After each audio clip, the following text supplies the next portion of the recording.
Mislim, da je možnosti so, 3 milijone 300 nas je v Evropi že podpisalo, reklo proti in mislim, da take mase se preprosto ne da več ignorirati.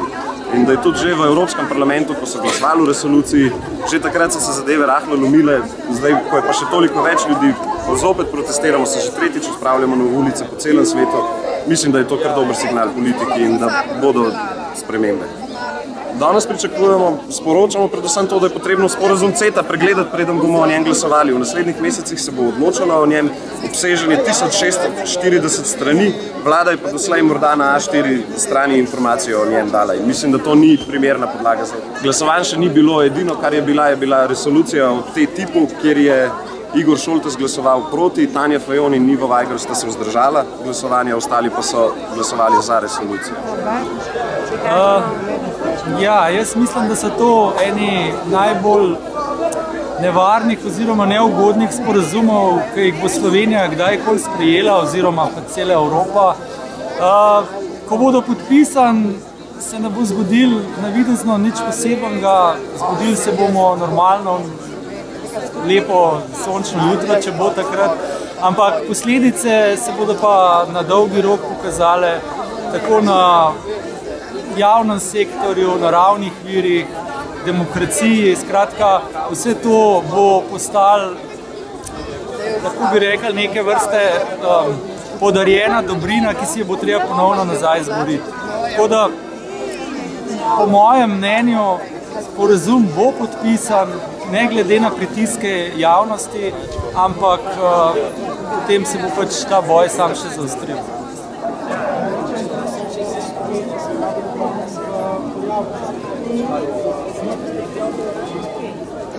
Ja, zaenkrat je zbrani več kot 3 milijone 200 tisoč podpisov proti TTIP. In na to seveda tudi Evropska komisija niti Evropski parlament ne more več gledati tako brezbrižno, kot da nič ni. Moram pa reči, da je občutek, da se tudi Evropski parlament rahlo premika v smer, da ni več take privrženosti temu sporazumu, kot je bilo čutiti pred recimo še letom dni. In mislim, da vse te stvari, ki prihajajo na dan, tudi na področju kmetijstva, zdrave hrane, standardov, težav pri pogajanjih, zlasti pa še vedno te netransparentnosti, nas preprečujejo, da očitno so stvari tako nedorečene, da je pristop k temu sporazumu preveliko tveganje, da bi lahko njega vstopili kar tako. In mislim, da vsaj po tistih študijah, ki so dostopne, ta sporazum za Slovenijo pomeni več negativnega kot pozitivnega.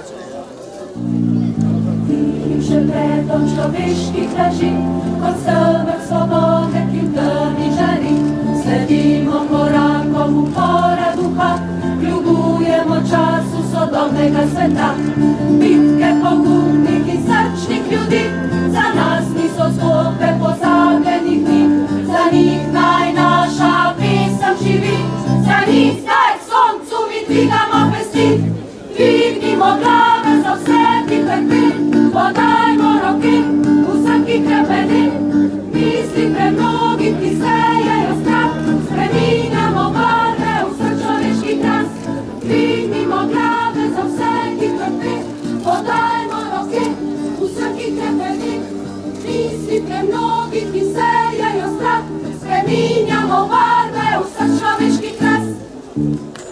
Skratka, ker od svoje vlade ne zahtevamo nič drugega kot tisto, zaradi česar jo sploh imamo, se pravi, da brani našo samostojnost, prosim, da ponavljate za mano.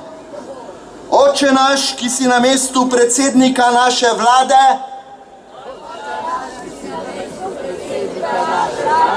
in pod odločitvami države piše tvoje ime, obrani naše pravice, zagovarjaj našo voljo, kakor v mednarodnih sporazumih, tako tudi v domači praksi,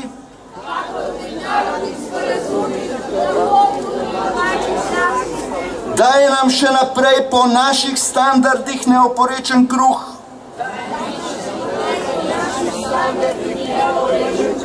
in ne nalagaj nam novih dolgov, ampak jih izterjaj od velikih dolžnikov.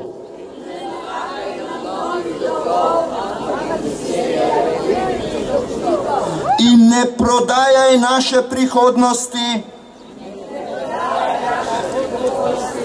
temveč nas reši vseh groženj naši suverenosti.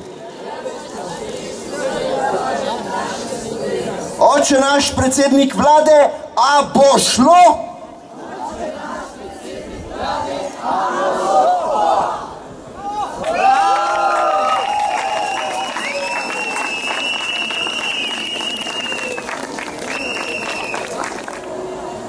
Ko smo se pridruževali Evropski uniji, so nam politiki obljubljali med in mleko v svetli prihodnosti. Danes isti politiki v največji tajnosti, skrivajoč se pred očmi volivcev, sklepajo sporazume, ki nam prinašajo pesticide in prehranske dodatke, da bosta med in mleko prepolna kemikalij. Prinašajo nam strup za rastline in druga živila. Obetajo nam nova delovna mesta, vendar podrobnejše razčlembe kažejo, da jih pri nas ne bo. Ogrožena so mala in srednja podjetja, ki jih bodo izrinile korporacije z izdelki in pridelki dvomljive kakovosti. Standardi evropske kvalitete življenja bodo izničeni v škodo ljudi in korist kapitala. Majhne države v Evropi bodo največ izgubile, med njimi še posebej Slovenija.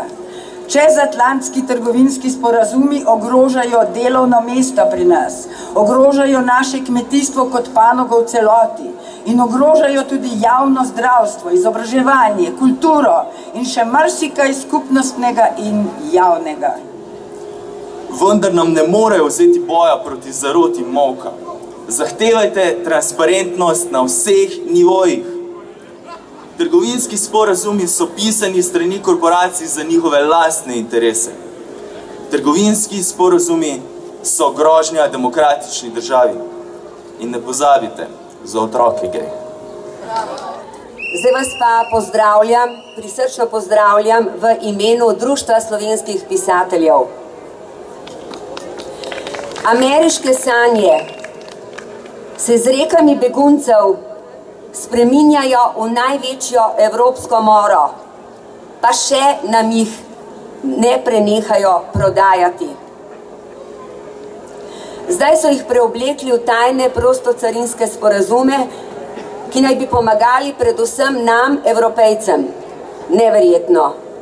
Združene države Amerike, največji svetovni trgovec z orožjem, ta največji svetovni izvoznik vojne, hoče pomagati. Komu? Predvsem sebi, ker jih je strah Kitajcev in vse bolj ekspanzivnih Rusov. Resnica je vsak dan bolj gola. Demokracija preoblečena v imperializem v belih rokavicah, s poštirkanim obrazom in z lažnivo besedo. V imenu napredka krade še zadnji evro iz žepa največjih revežev. Tanja Fajon, naša evropska poslanka, je pred časom dejala, da je treba TTIP, CETO in TISO, da je treba te sporazume zavrniti na enak način kot ACTA, zgolj z odločnim ne. Žal, kasneje, ko je šlo v Evropskem parlamentu za odločitev o nadaljevanju dogovorov o teh sporazumih, ni glasovala v skladu s tem. Le eden od naših 8 evropskih poslancev, le Igor Šoltes, je glasoval proti sporazumom, čeprav je po vseh izračunih, tudi tistih, ki jih je naročila naša slovenska vlada, jasno, da Sloveniji na noben način ne prinašajo nič dobrega. Poglejmo samo, kaj nam je prinesla Evropska unija brez meja in brez carin. Prinesla je še več meja, več zidov in še okrepila trdnjavo Evropo. Ne bo stališče o monetere, zakaj sem danes tukaj, zakaj ste vi danes tukaj. Od abstraktnega govorimo o tajnih sporazumih, o zadevah, ki jih ne poznamo. Ni res. Objavljene so zadeve na spletu. Tukaj sem vsem prinesel pokazati, to je sporazum CETA. 1634 strani členov, pikc in vejic, ki bodo še kako diktirale naše življenje v bodoče. Če bi pogledali vladno informacijo o sporazumu CETA, verjetno ne presega 2 strani A4. O tem sporazumu bodo v prihodnjih mesecih odločali v Evropskem parlamentu in tudi naša vlada. Doslej nismo popolnoma nič o tem sporazumu govorili v Sloveniji, v parlamentu, niti na vladi. Zgolj 2 strani. To je nesprejemljivo, da se na tak način sprejema tako pomembne odločitve. In danes želimo tukaj jasno in glasno povedati, vlada, zbudi se, poglej ta sporazum, poglej, kaj prinaša za nas, povej nam iskreno, kaj to pomeni za našo prihodnost in šele potem se lahko začnemo sploh pogovarjati, ali je to sprejemljivo za našo prihodnost. Izbirčen je moj pamž in se upira, da vestno spolnim starševske naloge, sem tesno zvezala mu roke, noge. Zdaj, na silo usta mu odpiram. Ti skrbnosti si vzor, o mat Evropa, ne manjka ti ne trme, ne poguma. Na, pamžek, žlicico od sama, kuma. Ko vse pogoltneš, te bom zlahka ropal. Vse to je smisel tega sporazuma. Pohiti, no, Mefroc je že otrudil. Kaj pravzaprav je tip? Nekakšen puding? Jed z 2 T. Stori, da vsak poklekne, da hoče več, čeprav mu sploh ne tekne. Ker ima okus, priznam, kot stara guma. Hvala.